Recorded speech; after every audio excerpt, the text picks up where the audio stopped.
Do you agree with Mythbusters and Red Zero that it is impossible to bounce lasers off the moon's bare surface? I did a whole video in response to your claims about the Mythbusters episode and laser reflectors on the moon.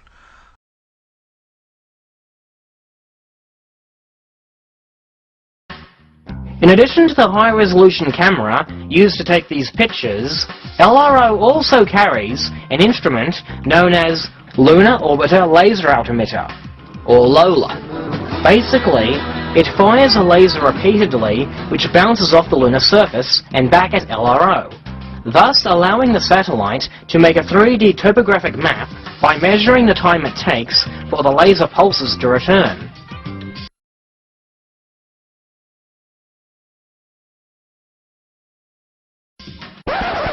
Hold on a second.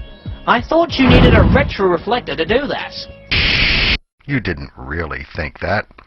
You're just trying to make your viewers believe that your opponents have claimed that. Oh, am I? Well then how do you explain this statement from Red Zero, one of my opponents? There is a reflecting prism there that acts like a mirror, placed by Apollo astronauts. Now, if there was nothing at that point but rock, that would be the last you would see of your laser. That's what I responded to. The website is currently down, but to this day, it is still endorsed and linked to on God only knows how many pro-Apollo sites, including Tony Phillips's Science at NASA article, The Great Moon Hoax. I have no need to make my viewers believe anything regarding what my opponents have claimed. All I need do is show them what they have claimed and prove why it is wrong. The good old folks from moonmovie.com were kind enough to point me in the direction of the December 1966 issue of National Geographic. In this issue, one comes across an article entitled The Laser's Bright Magic, written by Thomas Molloy. On page 876, Molloy states, 4 years ago, a ruby laser considerably smaller than those now available shot a series of pulses at the moon, 240,000 miles away.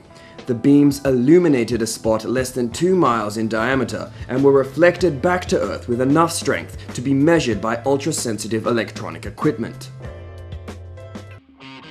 The New York Times also carried an article about bouncing lasers off the moon, long predating Apollo 11.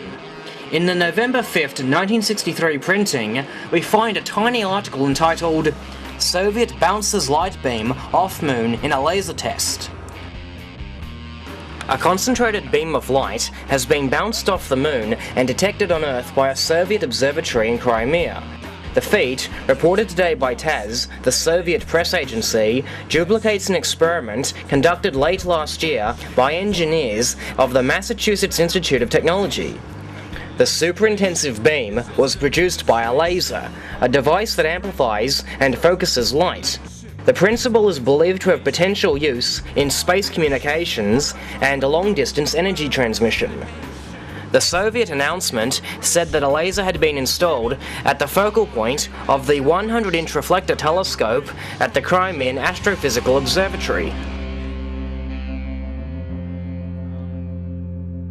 Understandably, not a single propagandist from any pro-NASA website makes any mention of this documented fact. Instead, they all insist that, quote, If there was nothing at that point but rock, that would be the last you would see of your laser. Other people have done videos on it as well, and I'm sure you've seen countless comments that have told you all the same thing. Mythbusters never made any such claim. Oh, and don't worry. Unlike you, I have no need to quote mine.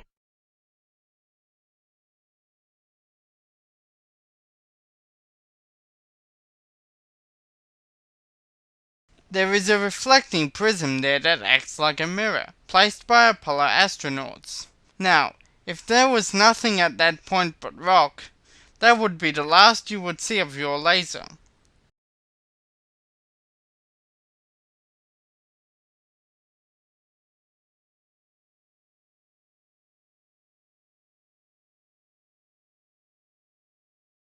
Astrobrandt goes on to distort Adam Savage's statement.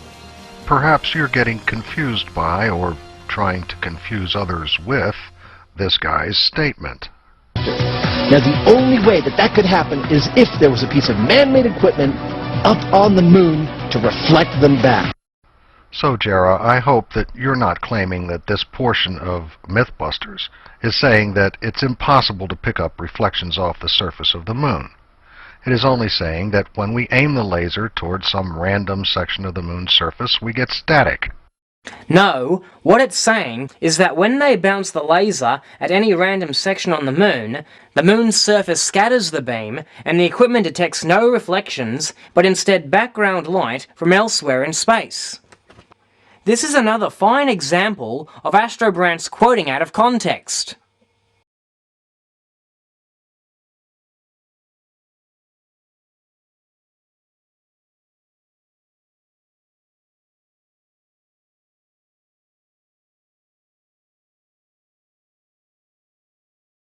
On July 9, 2010, I managed to meet up with Adam Savage at the amazing meeting held in Las Vegas. I questioned him about this. There's another question I wanted to ask you about. Yes. There's more of a correction or something like that. On the program, basically, when you were bouncing the lasers, you said that it was impossible to bounce them off the moon's bare surface, right? Yes. You said it's possible. Are you aware that in the 1962 and 1963, both MIT and the Crimean Astrophysical Observatory also did that? They bounced lasers off the moon's bare surface and received its signal back to Earth. They managed to detect it. I was not aware of that. You were not aware of that? Do you have any comments on why the guys at the Apache Point Observatory couldn't get the signal back? Yeah, well, since I haven't met the guys from MIT who say that they were able to do it, I trust the guys from Apache that said it was not possible unless you had a retroreflector on the surface of the moon. There you go. More proof than you could ever possibly ask for. A verification straight from the horse's mouth stating that he thought it was impossible to bounce lasers off the moon's bare surface.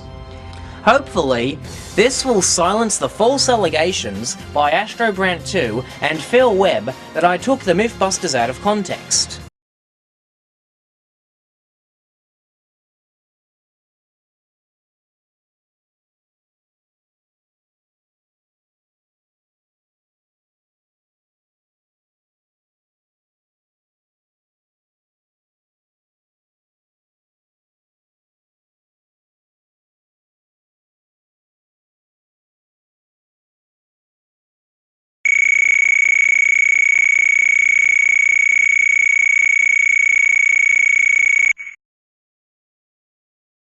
Paul P. Haney announced that NASA had CCTV footage of the Apollo 1 fire. Do you agree? Wait, I'd better be careful here. Jarrah might have found someone else who disagreed with that.